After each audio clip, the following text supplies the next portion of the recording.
Hello there, dear listeners, and welcome to another episode of History Tales. Before we begin our journey back to ancient Rome, I'd love to know how your day has been treating you. Whether you're listening in the early morning hours as the sun rises, during a peaceful afternoon break, or perhaps as you wind down for the evening, I hope this story finds you well. And wherever you are in this vast world of ours, whether you're in bustling New York, quiet countryside in England, the mountains of Switzerland, or perhaps somewhere entirely unexpected, know that history connects us all across time and space.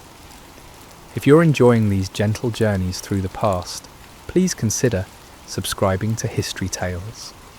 Your support helps us continue exploring these fascinating stories from human history, told in a way that soothes the mind while feeding curiosity about our shared past.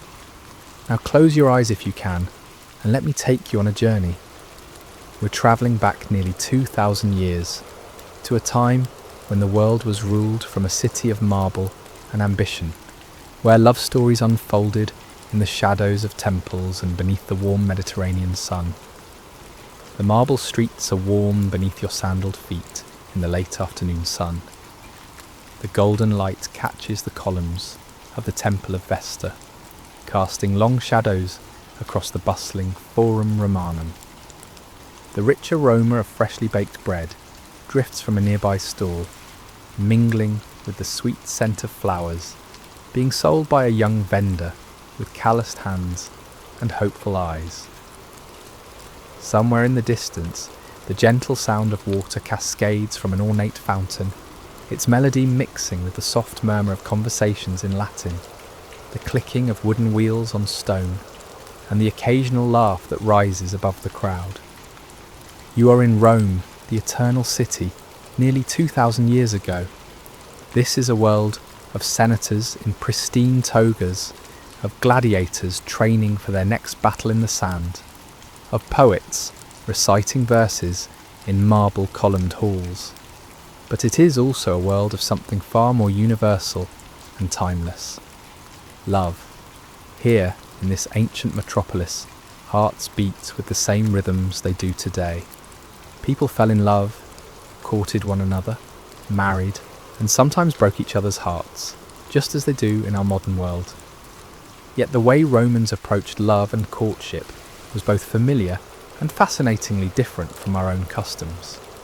Their romantic lives were a delicate dance between public spectacle and private intrigue, between duty to family and the yearnings of the heart, between the practical necessities of survival and the ethereal pull of passion. As we walk together through these ancient streets, past the vendors selling their wares and the citizens conducting their daily business, we'll discover how Romans found love, how they expressed it, and how they navigated the complex social rules that governed every stolen glance and every whispered word of affection. In the Rome of the Caesars, love and marriage existed in a complex relationship that would seem quite foreign to modern sensibilities. Marriage, particularly among the upper classes, was first and foremost a matter of strategy. It was about forging alliances between powerful families, combining wealth and property, and securing political advantages that could last for generations. Picture a wealthy patrician family discussing their daughter's future in the cool atrium of their villa. The father, a senator perhaps, would be considering not whether his daughter loved her potential husband, but whether the match would strengthen his political position, increase the family's wealth, or secure advantageous connections in the complex web of Roman society. The mother might think about how the marriage could elevate their family's social standing or provide security for their daughter in an uncertain world.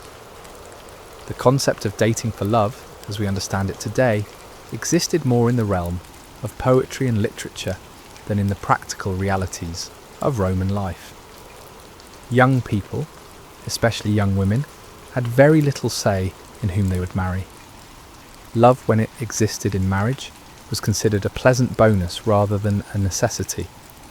This doesn't mean Romans were incapable of deep affection or that all marriages were loveless arrangements, many couples did develop genuine fondness and even passionate love for each other over time. But the initial courtship process was less about two people choosing each other and more about two families negotiating a contract that would benefit both parties. Young women typically married very early by today's standards, often while still in their teens. Some were betrothed as children and married as soon as they reached physical maturity. Men, on the other hand, usually married later, often in their late 20s or early 30s, after they had established themselves in their careers and accumulated enough wealth to support a household. These age differences reflected the Roman understanding of marriage as an institution where the husband was expected to be the mature, established provider, while the wife was expected to be young, fertile, and malleable enough to adapt to her new family's ways. A young bride would often leave her father's house to live with her husband's family, where she would be under the authority of her mother-in-law until she proved herself capable of managing her own household. Yet even in this system where marriages were arranged and love was secondary, Romans understood the power of romantic feeling. Love outside of marriage was sometimes celebrated in poetry and art, sometimes whispered about in scandals that could make or break reputations.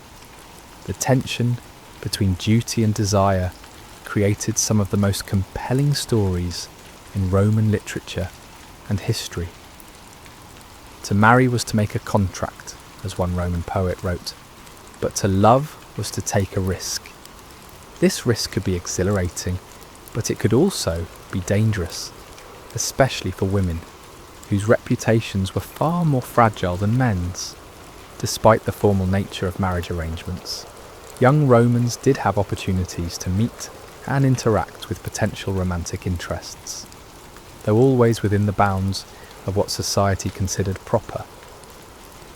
The city of Rome itself, with its bustling public spaces and frequent festivals, provided numerous venues where meaningful glances could be exchanged and subtle courtships could begin.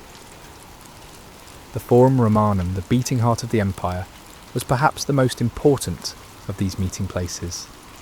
Here, beneath the towering columns of temples and basilicas, Romans conducted business, listened to speeches, and engaged in the complex social networking that was essential to success in Roman society. For young people, the Forum was also a place where carefully chaperoned encounters might lead to something more. Imagine a young patrician woman, accompanied by her mother and perhaps a trusted slave, walking through the Forum on her way to make an offering at a temple. She might catch the eye of a young man from a respectable family, someone she had perhaps noticed before at other public gatherings. Their eyes might meet for just a moment across the crowded space, but in that moment an entire courtship could begin. The public baths or thermae provided another venue for social interaction, though in a more relaxed atmosphere. While men and women bathed separately, the social areas surrounding the baths were places where families might gather, where conversations could flow more freely than in the formal setting of the Forum. Here, over refreshments and casual conversation, parents might assess potential matches for their children, while the young people themselves might exchange a few carefully supervised words. Theatres and amphitheatres were perhaps the most exciting venues for romantic encounters. The atmosphere at these events was electric, filled with the energy of crowds enjoying entertainment together. In the theatre, watching a comedy or tragedy unfold on stage, a young person might steal glances at someone sitting nearby.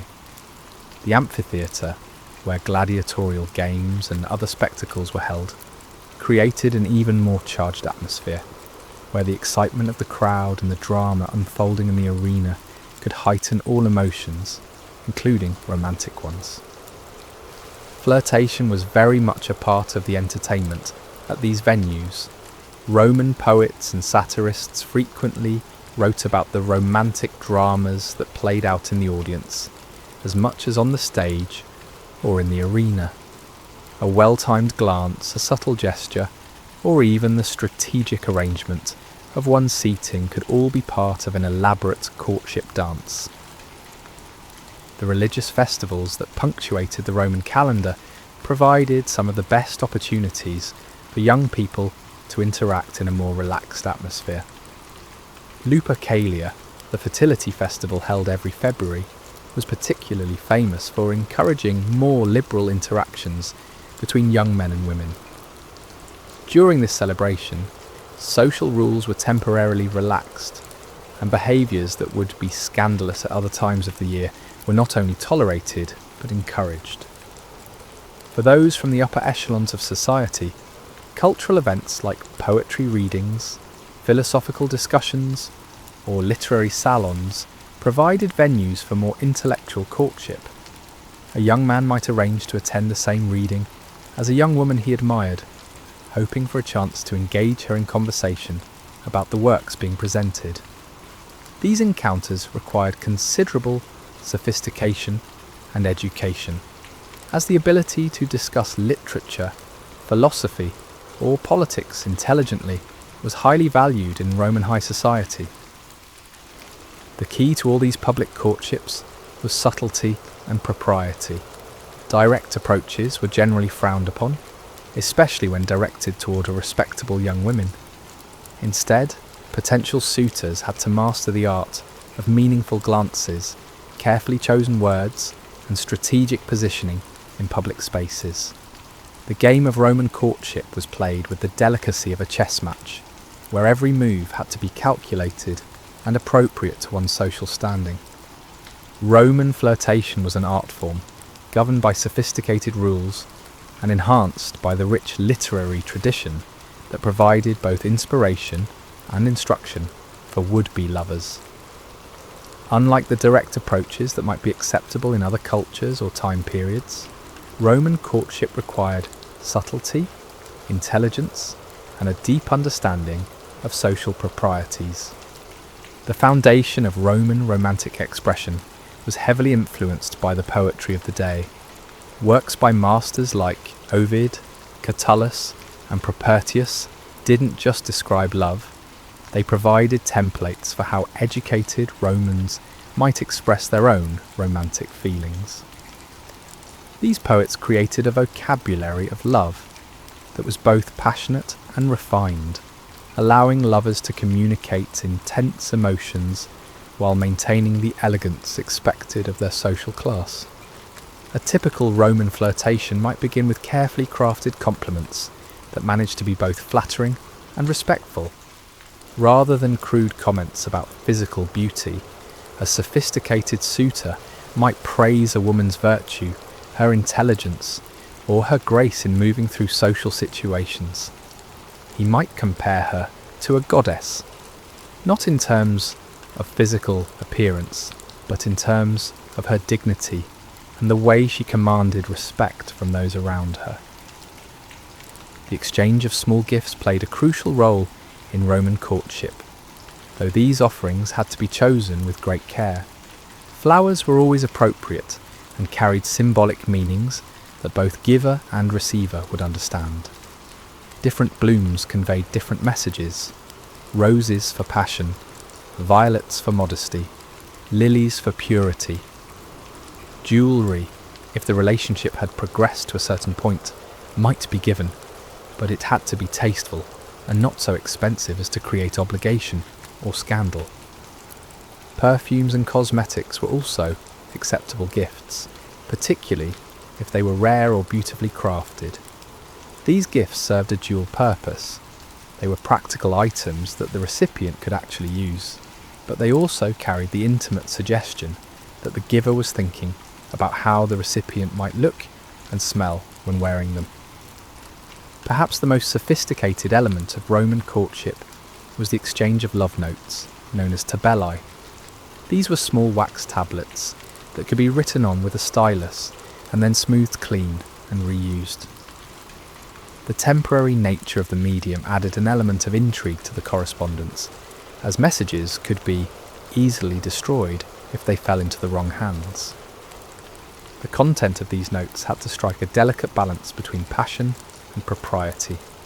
They might quote lines from famous love poems, make subtle references to shared experiences, or use coded language that would be meaningless to anyone else, but deeply significant to the intended recipient.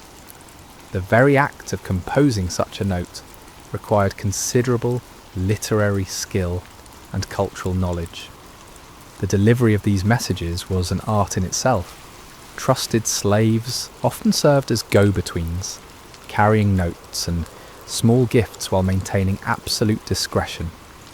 Sometimes messages might be passed through mutual friends or family members who approved of the courtship. The choice of messenger was crucial, as the wrong person could either fail to deliver the message properly, or worse, expose the correspondence to public scrutiny. In public settings, eye contact became a language of its own.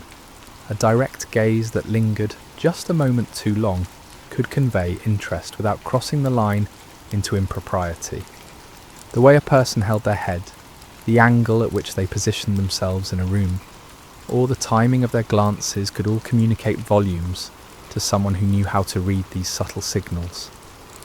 Physical touch, when it occurred at all, was incredibly meaningful precisely because it was so restricted.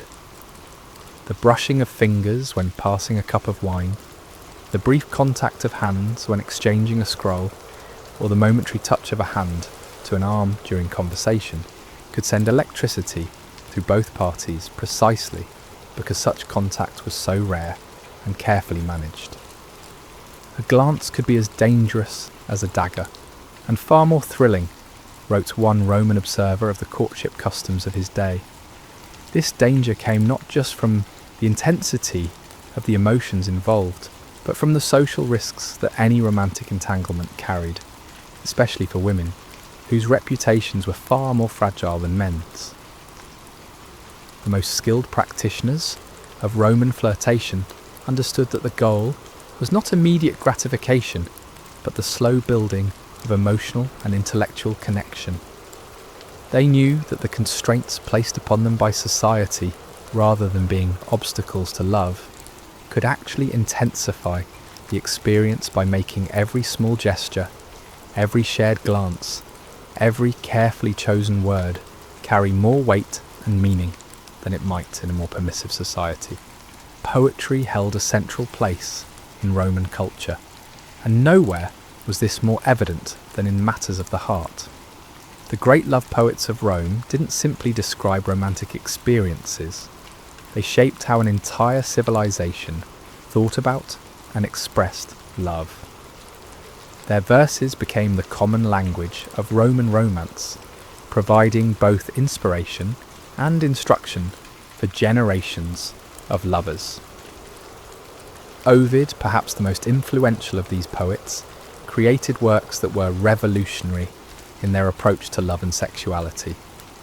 His Ars Amatoria, or The Art of Love, was essentially a sophisticated guidebook for seduction that taught readers everything from how to choose the right venues for meeting potential lovers to the specific techniques for winning their affections.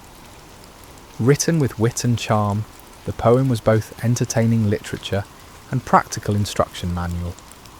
Ovid advised his readers on the importance of personal grooming, suggesting that lovers should pay attention to their appearance without becoming overly focused on it. He recommended specific locations in Rome where romantic encounters were most likely to occur, from the porticos of temples to the sandy beaches where Romans went to relax. He even provided advice on how to behave at dinner parties and gladiatorial games to maximise one's romantic appeal. But Ovid's influence went beyond practical advice.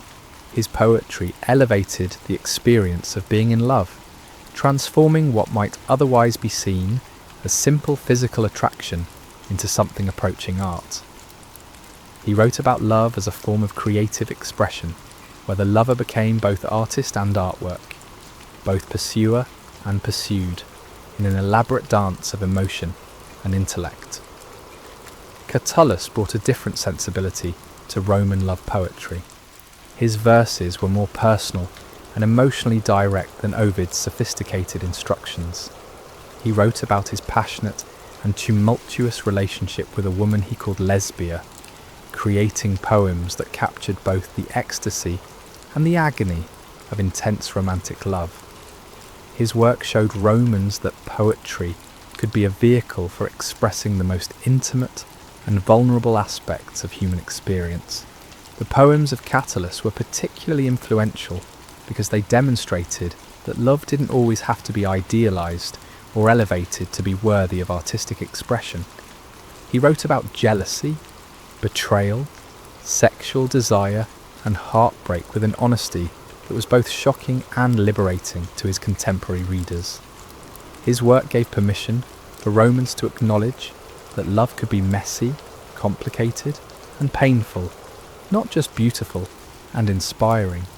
Propertius added another dimension to Roman love poetry by focusing on the psychological aspects of romantic obsession. His verses explored the way love could completely transform a person's sense of identity, making the beloved the centre of the lover's entire universe. His poetry was filled with images of sleepless nights, desperate longings, and the way love could make a person feel simultaneously powerful and helpless. These poets didn't just create entertainment, they created a cultural framework within which real Romans could understand and express their own romantic experiences. Lovers began to quote verses in their private correspondence, using the polished language of professional poets to give voice to their own feelings. Sometimes these quotations were direct, other times lovers would adapt or modify famous verses to make them more personal or specific to their particular situation. The influence of poetry on Roman courtship extended into public spaces as well. At dinner parties, reciting appropriate verses could be a way of subtly communicating romantic interest without appearing too forward or direct. A well-chosen quote from Ovid or Catullus could convey complex emotional messages while maintaining the intellectual sophistication that Roman society valued so highly. Poetry readings became important social events where courtship could unfold in culturally acceptable ways. A young man might attend a reading specifically because he knew a particular young woman would be there, hoping for an opportunity to discuss the poems with her afterward. These discussions could serve as a form of intellectual foreplay, allowing potential lovers to explore each other's minds and sensibilities through their responses to literature. The memorization and quotation of love poetry became so common among educated Romans that the ability to cite appropriate verses in romantic situations was considered an essential social skill. Young people studied these poems not just for their literary merit, but as practical preparation for their own future romantic encounters. Some Romans even commissioned poets to write original verses for their specific romantic situations. These custom poems could be used as gifts, incorporated into love letters, or recited at appropriate moments during courtship. The practice created a direct connection between the professional poets who shaped Roman literary culture and the ordinary citizens who were trying to navigate their own romantic lives. The poetry of love also served an important function in helping Romans articulate emotions and experiences that might otherwise be difficult to express within the constraints of their social system. By providing sophisticated and socially acceptable language for passionate feelings, poetry made it possible for Romans to acknowledge and communicate the full depth of their emotional lives while still maintaining the dignity and propriety that their society demanded. Roman society, for all its sophistication and cultural achievements, was built upon strict hierarchies and rigid expectations that could make romantic relationships fraught with danger. The consequences of stepping outside social boundaries in matters of love could be severe, ranging from damaged reputations to complete social ostracism, and sometimes even legal punishment. Women from respectable families face the most restrictions in their romantic lives. The concept of female honour was central to Roman social structure, and a woman's reputation for virtue and modesty was considered not just her own concern, but a matter that affected her entire family's standing in society.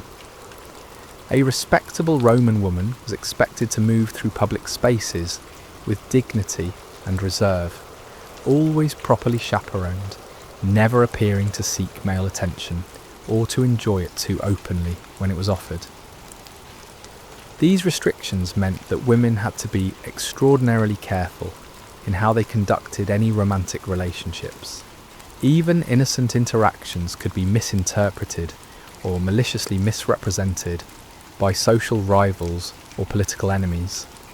A woman who was seen speaking too animatedly with a man who wasn't her husband or a close family relation might find herself the subject of whispered gossip that could damage her prospects for marriage or her family's political ambitions. The challenge was even greater for women who were already married. Roman law gave husbands considerable authority over their wives, and adultery was not just a personal betrayal, but a legal offence that could result in severe punishment.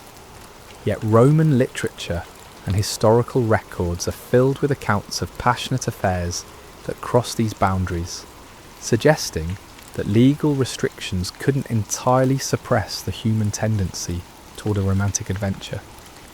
Affairs between different social classes were particularly risky, but also remarkably common. The Roman system of slavery and the large populations of freed slaves created numerous opportunities for relationships that crossed class boundaries. A patrician might fall in love with a beautiful slave or freed woman, or a wealthy merchant's daughter might be attracted to a handsome gladiator or actor. These relationships were fraught with complications, as they challenged not just individual family expectations, but the entire social order.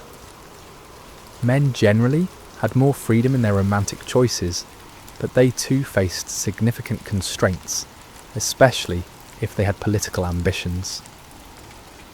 A man's choice of romantic partners could affect his reputation and his career prospects. Association with women of questionable reputation, relationships with married women, or affairs that became too public could damage a man's standing in society and limit his opportunities for political or social advancement. The imperial court became a particular focus for romantic scandals that captivated the Roman public imagination. The emperors and their families were expected to model proper Roman values, but their actual behaviour often fell far short of these ideals. Each imperial family seemed to generate its own collection of romantic scandals that provided endless material for gossip and political commentary. Augustus, the first emperor, carefully crafted his public image to emphasise traditional Roman values and moral propriety. He promoted legislation designed to encourage marriage and childbearing among the upper classes, and to discourage adultery and other forms of sexual impropriety. Yet even his own family was touched by scandal when his daughter Julia was caught in adultery and had to be exiled from Rome. The stories of later emperors became even more sensational.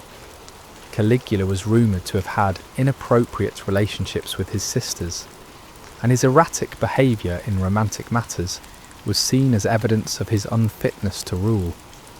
Nero's romantic life, including his relationships with both men and women, and his alleged murder of his wife Octavia to marry his mistress Poppaea, became legendary examples of how unchecked power could corrupt personal relationships. These imperial scandals served multiple functions in Roman society. They provided entertainment, and gossip for ordinary citizens, but they also served as cautionary tales about the dangers of allowing passion to overcome duty and social responsibility. The contrast between the emperor's scandalous behaviour and the strict moral codes expected of ordinary citizens highlighted the tensions inherent in the Roman social system. Political careers could be made or broken by romantic scandals. Cicero, the great orator and politician, frequently used accusations about his opponent's romantic improprieties as weapons in his political attacks. The suggestion that a man couldn't control his own household or his own desires was considered evidence that he couldn't be trusted with public responsibilities. Women involved in political scandals often paid a higher price than their male partners. While a man might recover from a romantic scandal, especially if he had other accomplishments or connections to compensate for the damage to his reputation, women found it much more difficult to rebuild their standing in society once their reputations had been compromised. Yet despite all these risks and restrictions, Romans continued to pursue love with passion and determination. The very obstacles that society placed in the way of romantic relationships seemed to intensify the emotions involved, creating the kind of star-crossed lover narratives that would later inspire countless works of literature and art. The tension between desire and duty, between individual fulfillment and social responsibility, created some of the most compelling human stories in Roman history. When a Roman courtship progressed beyond casual flirtation and began to develop into something serious, the relationship would gradually become more public and formal. The transition from private romantic interest to acknowledged courtship followed well-established patterns that allowed families and society to evaluate and either approve or disapprove of the developing relationship. One of the first signs that a man's intentions had become serious was his willingness to be seen publicly with the object of his affections. In a society where reputation was everything and associations carried significant social weight, a man's decision to publicly escort a woman through the forum or to other social gatherings was a clear signal that he was considering her as a potential wife rather than simply as a romantic diversion. These public appearances were carefully choreographed events that served multiple purposes. They allowed the couple to spend time together in a socially acceptable context, but they also provided opportunities for both families to observe the relationship and assess its suitability. The way a couple interacted in public, their apparent compatibility, and the reactions they generated from other members of society all provided important information for families trying to decide whether to support or oppose the relationship. The presentation of jewellery marked another significant milestone in the development of a serious relationship.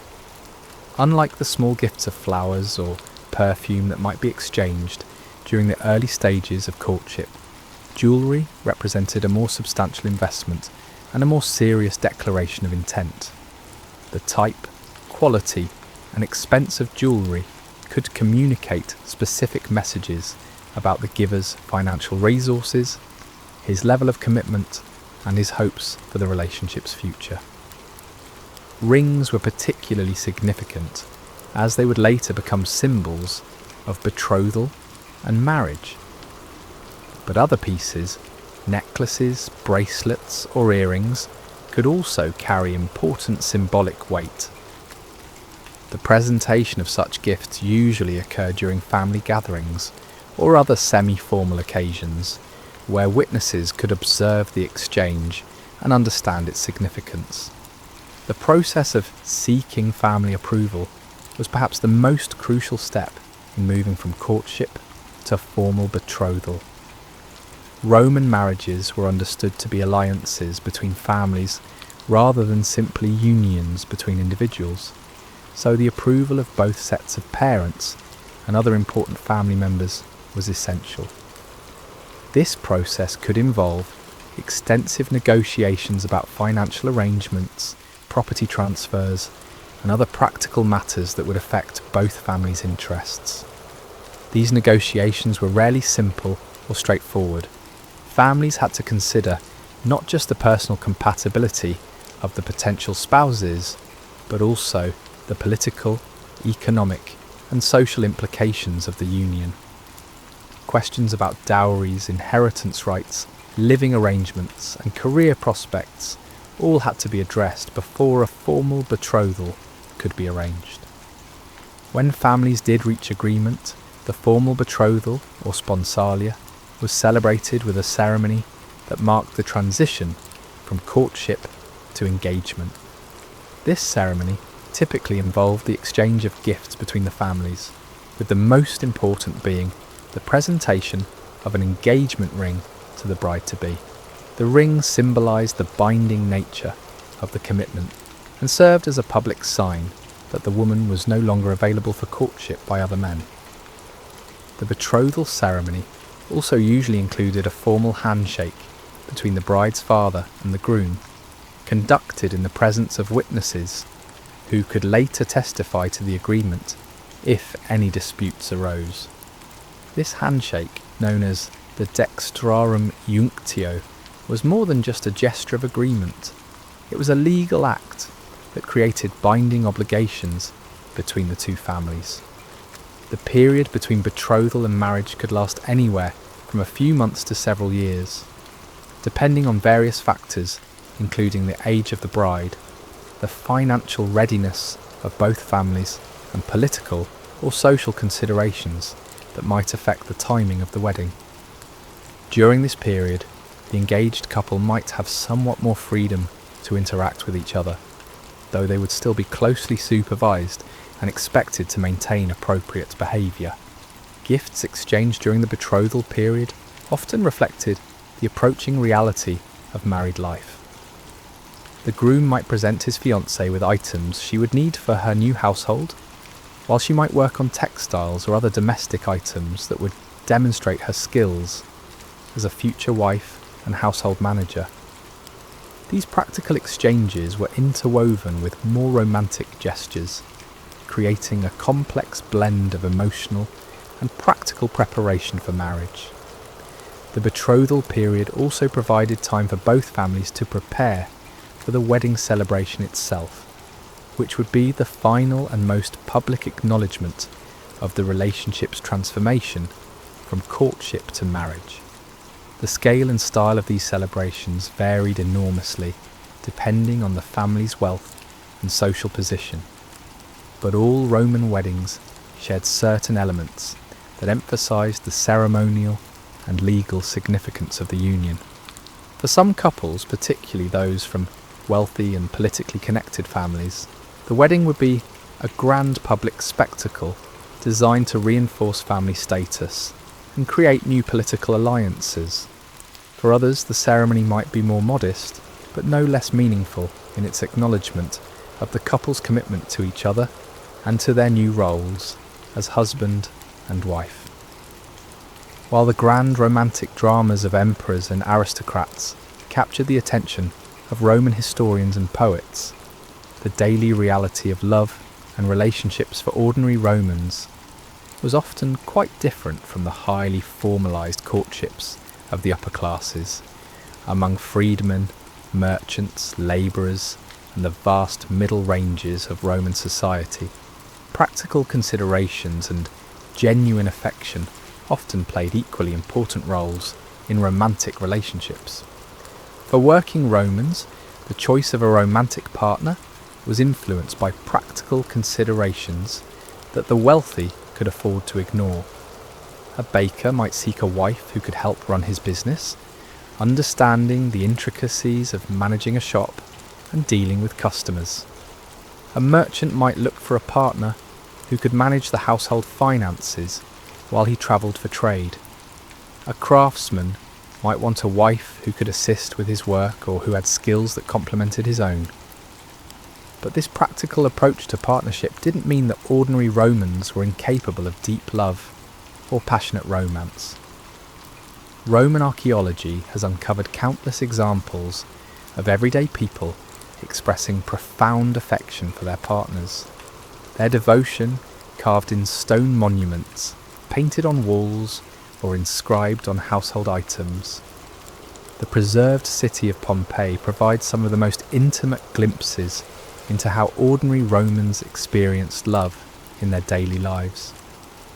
The graffiti found on walls throughout the city includes countless declarations of love, expressions of jealousy, accounts of heartbreak, and playful romantic messages.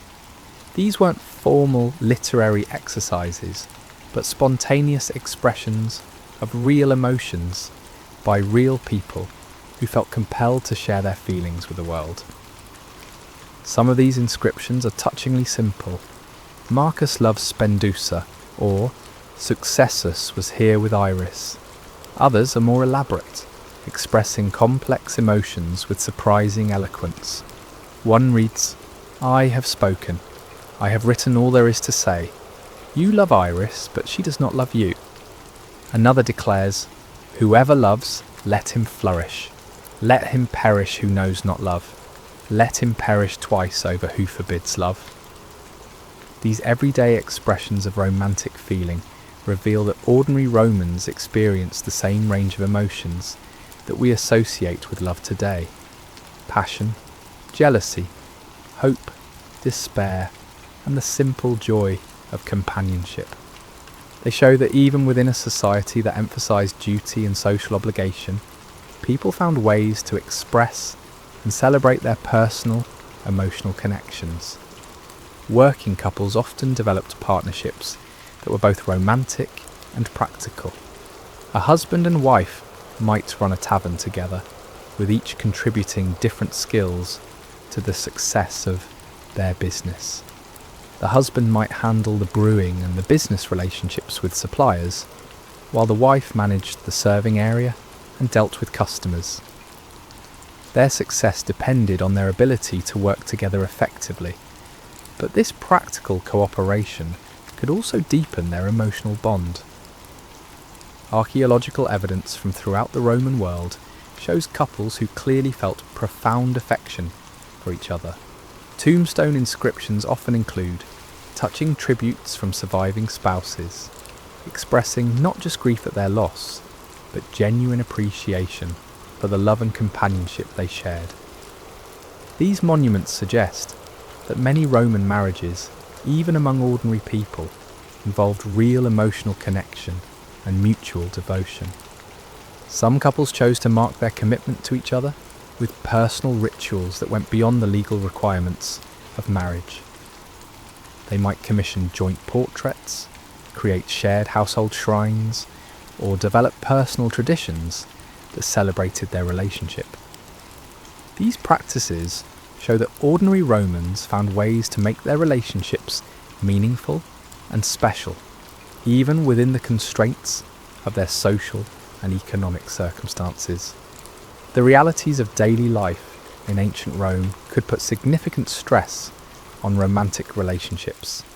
Economic hardship, political instability, disease, and the constant possibility of early death meant that couples had to find strength in each other to face challenges that might seem overwhelming to modern people.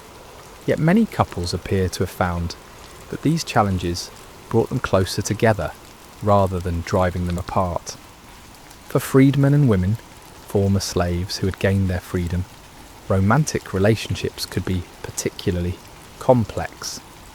Their social status was ambiguous, and they might face discrimination or social barriers that made it difficult to form relationships with people from other social classes. Yet they also had more freedom than either slaves or upper-class women to choose their own partners and to shape their own romantic destinies. Roman law recognised various forms of relationship that provided legal protection for couples who couldn't or didn't want to enter into formal marriages. These arrangements allowed people to create stable, committed partnerships, even when circumstances made traditional marriage impossible or impractical. The existence of these alternatives suggests that Roman society, despite its reputation for rigidity, actually provided considerable flexibility for people who wanted to formalise their romantic commitments. The everyday Romans who left behind evidence of their love stories weren't composing great literature or shaping imperial policy. They were baking bread, making pottery, serving wine, and building the physical infrastructure that supported one of history's greatest civilizations. Yet their experiences of love and partnership were no less real or meaningful than those of the emperors and aristocrats, whose stories dominate the historical record. As the sun sets over the 7 hills of Rome, casting long shadows across the forum where so many love stories began, we can still feel the echoes of those ancient romances reverberating through time. The marble stones that witnessed countless stolen glances and whispered words of affection still stand, weathered by centuries, but somehow still holding the memory of all that human emotion. Roman love was a complex tapestry, woven from threads of duty, politics and passion, sometimes in equal measure, sometimes with one element dominating the others. It was shaped by social expectations that could seem oppressive by modern standards. Yet within those constraints, Romans found ways to express the full range of human emotional experience. They created poetry that still moves us today, developed courtship rituals that influenced Western culture for centuries, and left behind countless small testimonies to the power of love to transform and elevate human life.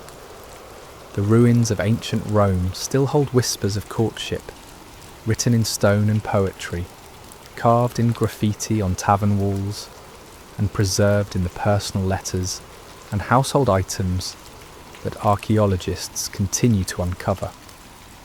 These remnants tell us that love has always been a fundamental part of human experience, that people have always found ways to express affection and commitment even within the most challenging circumstances. Walking through modern Rome, past the Colosseum where Romans once cheered for gladiators, beneath the arches where senators once debated the fate of empires, we can imagine those ancient lovers who once walked these same paths. They faced different challenges than we do, lived according to different rules and expressed their feelings in different ways. Yet they were searching for the same fundamental human experiences that we seek today: connection, understanding, companionship, and love. In the shadow of the Colosseum, beneath the marble arches that have stood for nearly 2,000 years, lovers once walked just as we do now, searching for a glance, a smile, a story to call their own. They found ways to communicate across the barriers that society placed between them, to build relationships that could survive political upheaval and social change, and to create bonds that lasted beyond their own lifetimes. Their love stories remind us that romance is not just a modern invention, that the human heart has always been capable of both great passion and deep tenderness, and that the search for love and connection transcends the boundaries of time, culture, and circumstance. The Romans who lived nearly 2,000 years ago were not so different from us in their fundamental emotional needs and desires.